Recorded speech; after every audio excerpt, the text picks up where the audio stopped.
Today, I'm joined again by Captain Ron Johnson, the Missouri State Highway Patrol. My name is John Belmar of the St. Louis County Police Department. I'm going to go over kind of some of the more significant events of the evening. First significant event was a group of rioters went on Church Street to the City Hall, broke out several windows of the City Hall, and then badly damaged a Ferguson police car that was parked in front of the City Hall. That happens also to be the only place that we deployed tear gas this evening. Most of the chemical agent you saw was smoke, but the tactical teams did deploy some tear gas in the evening regarding that also. We ended up with some broken windows later in the evening on South Florissant Road, south of the police department, on both the east and west side of Florissant Road. There was an attempt to do some looting at the Walgreens at Chambers and Florissant Road. There was a car set on fire in a parking lot adjacent to the Michael Brown Memorial in Canfield. That extended to a tree, but not to a structure. That was the only time that there was any gunfire here in the area, was during that car fire. The fire department did not respond to the car fire in Canfield because at the time they felt like it would not extend to any structure, and because of the sporadic gunfire in the area, they felt like that it was not safe. We were able to seize a Molotov cocktail in the area of Church Street in front of the City Hall near the police car. There was an arrest made regarding that. I have the actual Molotov cocktail here on the tailgate of the pickup truck. We also seized earlier in the evening a 9mm semi-automatic pistol. Now I've just learned that we also seized another pistol from an area here in the corridor, but I don't have any solid details regarding that. I'd like to talk a little bit about the line and some of the things we saw today in front of the Ferguson Police Department and the Fire Department. So obviously when we have peaceful protesters and they have the ability, even at times, to occupy the street, that's okay. However, what we noticed this evening was when we have an array of things on the tailgate: rocks, bottles, a socket extension, looks like broken tent poles that were hurled at the officers, pieces of asphalt, small bottles filled with probably something you could drink, perhaps water or Gatorade, other small bottles filled with what appears to be urine. So those are all things that we're trying to obviously protect the guardsmen and the police officers from as they try to do their job. And again, I'd just like to express that when the officers are having those kind of events, it's very difficult for them to really manage the job they're supposed to be doing as well as they can. We made 44 arrests this evening. The majority of those arrests were misdemeanors. Most of those were either failure to obey a lawful order or failure to disperse. We did make 4 felony arrests. 3 of them one was an unlawful use of a weapon, and the other were assaults against police officers. I wish I could give you more details on those right now, but I'm just getting this from my desk inside. So we'll be able to give you more regarding the nature of those arrests as we go on in the evening. I think generally it was a much better night. We didn't have arsons. We had some reports of some arsons, but they never seemed to materialize other than the knowingly burning in Canfield. Please keep in mind that because really right now it's a crime scene, Solway all the way down to Chambers is closed. The police departments and the guard is keeping that closed while bomb and arson works on those cause and origins of those fires. I just drove through there about 45 minutes ago, and there's a couple structures that are still smoldering. So it's going to take a little while before these guys can get in there and determine exactly what happened. They're probably going to have to do some shoring and some other things like that. Generally, I think it's fair to say the officers acted with an incredible amount of bearing and discipline tonight, and we saw some protesters out there that were really out there for the right reason. Unfortunately, there seems to be a few people that are bent on, I think, preventing this from happening the most ideal way that it possibly could. With that, I'd like to turn it over to Captain Ron Johnson. Well, good morning. Like the Chief talked about, we did have a much better night tonight. And like we've talked about last night and earlier today, we are committed to making sure that we continue to make our community safe. We always reevaluate our plan, and we did that. We came out and worked in partnership. You know, a lot of the protesters that came out for peaceful protests actually were assisting us tonight. But once again, there are those that are stuck on violence that embed themselves with the peaceful protesters. So we'll continue to do that. We'll go back tonight and have a briefing and make sure we reevaluate so we can have a better day tomorrow. So we'll continue to do that and Our plans moving forward is to continue to make sure this community is safe, the businesses are maintained, and that people still have their rights for freedom of speech and protest.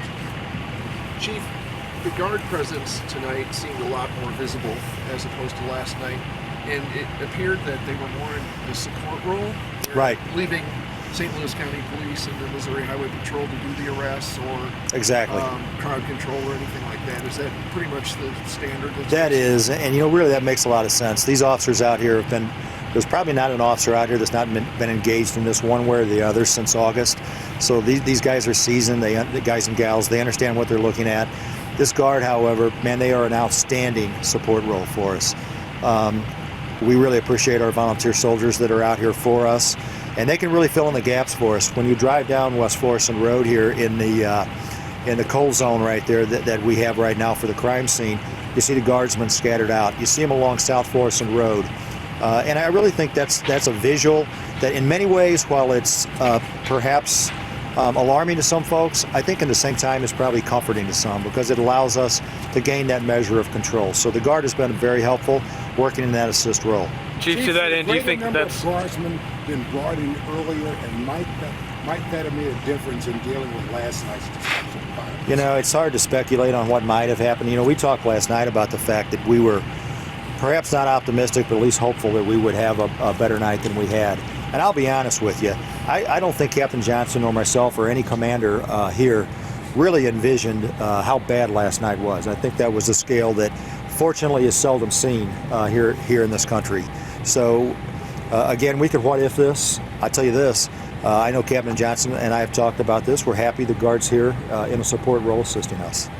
Are you saying you underestimated the danger, underestimated the threat in the situation, and didn't bring more guardsmen and other personnel and assets into play to combat this? Well, I think if we act ourselves as a community, none of us could imagine last night was going to be what it was last night. And I've heard that all throughout today, that none of us could have imagined last night was going to be what it was. If any of us knew last night was going to be what it was, if we had a crystal ball, we'd have probably done something different, but we could have never imagined that. And so, you know, we reevaluated, and I think we're there where we need to be, and we'll continue to get better at it. And I think now we all understand what we need to do to make this community safe, and I think we're all on the same page, because that's what I heard today. You know, a day before, we were kind of on different pages. But what I'm hearing today from this community, we're all on the same page to make our community whole and make sure it stays home.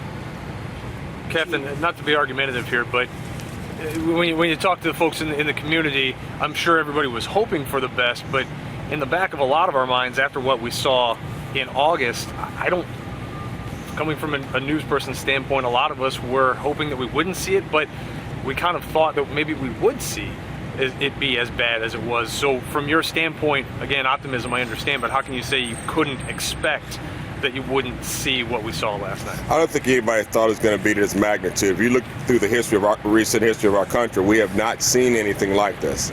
So I don't think anybody would say that we thought it was going to be this. We didn't think it was going to be a cakewalk, or we didn't think it was going to be this.